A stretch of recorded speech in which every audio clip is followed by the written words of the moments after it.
Sorry. My question is to Shashi Tharoor. Happy Onam first. Oh, thank you.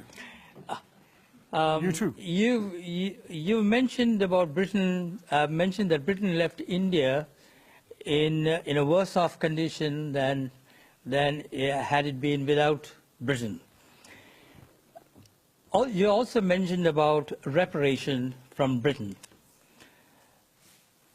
What about the skills in engineering and manufacturing India acquired, the administrative and democratic processes it inherited, the infrastructure left behind, and most of all, the rapid education of the Indian people, of which you are an excellent example?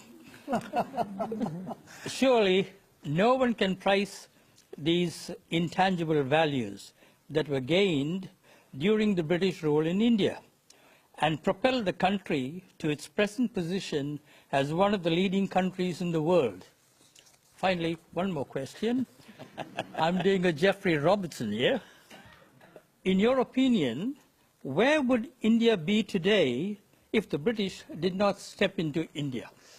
Oh, there's a lot there. It'll take the rest of the program to answer. I'll try and touch on it. But this is almost like the American saying to the widow of the American president, apart from that, Mrs. Lincoln, how did you enjoy the play?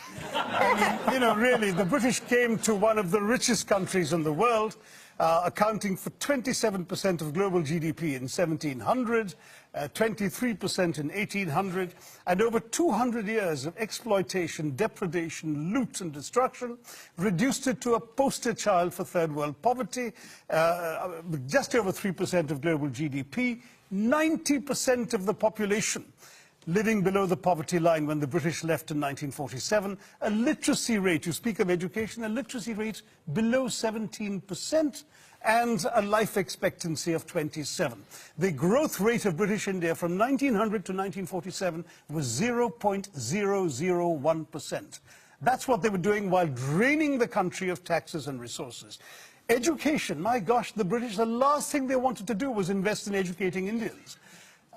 Will Durant, the American historian traveling in India as late as 1930, pointed out that the entire expenditure of the British on education in India, from the nursery level to the highest universities, was less than half the high school budget of the state of New York. All the Indian institutes of technology, the engineering achievements you're talking about, were established after independence by the government of India. There is simply no comparison between the accomplishments of India rising from the ashes the British left us in and what was done in 200 years. I've given many figures. Just take one example, the textile industry, because India was a huge exporter of For 2,000 years, it was the world's leading exporter. What happened? In fact, in the Roman Empire, there are debates recorded by Pliny the Elder of Roman senators complaining about the amount of the Roman Empire's gold that was being sent off to India because of the tastes of Roman women for Indian muslins, linens, and cottons. But was it just modernism, the Industrial Revolution, that destroyed it, or was it something else? No, that's the excuse that apologists like to make, that, you know, oh, it's not our fault, you just missed the bus for the Industrial Revolution. Well, we missed the bus because you threw us under its wheels, is what I tell the Brits. I mean, the fact is, in the name of free trade, the British came in and destroyed the free trade that had made India a leading exporter of textiles. The British soldiers smashed the looms so people couldn't practice their craft. They imposed punitive duties and taxes on the export of Indian textiles while lifting duties on the import of British cloth. And they achieved a captive market at the point of a gun. This is not exactly free trade, as you can imagine. Cities like Murshidabad and Dhaka in the subcontinent were depopulated. In one notorious incident, weavers had their thumbs cut off, so when the looms were repaired, they couldn't weave again. Textiles were systematically destroyed as an industry by the British. And that's only one example of many. Well, I'm going to quickly go back to our question. Now, Kevin, do you accept that perhaps the British weren't quite as benign as you've just suggested? Please read the book, Kevin. There's a lot more there. I've got the book. I'll bring Laurie in here. He gave a speech along these lines to the Oxford Union. Got wild applause from the students and others sitting around the Oxford Union Hall. And I'm just wondering, have young Brits come to terms with their colonial past? No, we haven't at all. Young Brits of every class have no idea about our colonial past, and that is being deliberately done. We are deliberately denied or kept away from education about the graphic facts of what the British did around the world, including in this country, to the people of this country.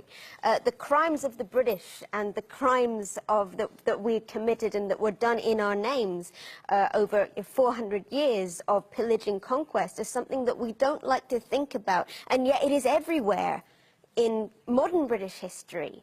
When people talk about Brexit, it's stunning to me that if you ask British people who voted for Brexit what their major fear is, their fear is that people will come to our country and take our things. And that's exactly. Why? I just can't. It doesn't compute, but we don't know this history. I took history in British schools up to the age of 18, and I got a pretty good grade. And You never learned a line of colonial history, did you? Well, almost everything that you have just said, I learned from your book.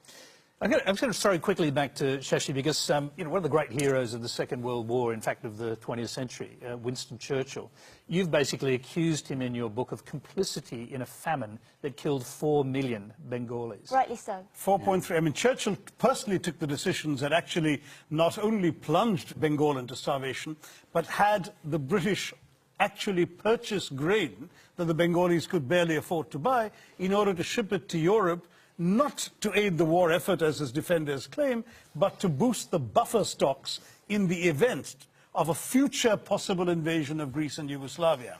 People started dying, and Churchill said, well, it's all their fault anyway for breeding like rabbits. He said, I hate the Indians, they're a beastly people with a beastly religion. Australian ships were docking in Calcutta port and were ordered by Churchill and his odious paymaster, General Lord Chervil, not to disembark their wheat, but to sail on to Europe, where their wheat might be used in some future reserve stock. On top of that, when conscience-stricken British officials... Yes, I was going to say, did Churchill know people were dying? Yes, conscience-stricken British officials are constantly sending memoranda to the Prime Minister personally, because it was his decision, saying that people were dying literally on the streets, and all Churchill could bring himself to do was write peevishly on the side of the file, why hasn't Gandhi died yet? Wow. And this is the man the British want us to hail as an apostle of freedom and democracy, when he has as much blood on his hands as some of the worst genocidal dictators of the 20th century. Well, thank you.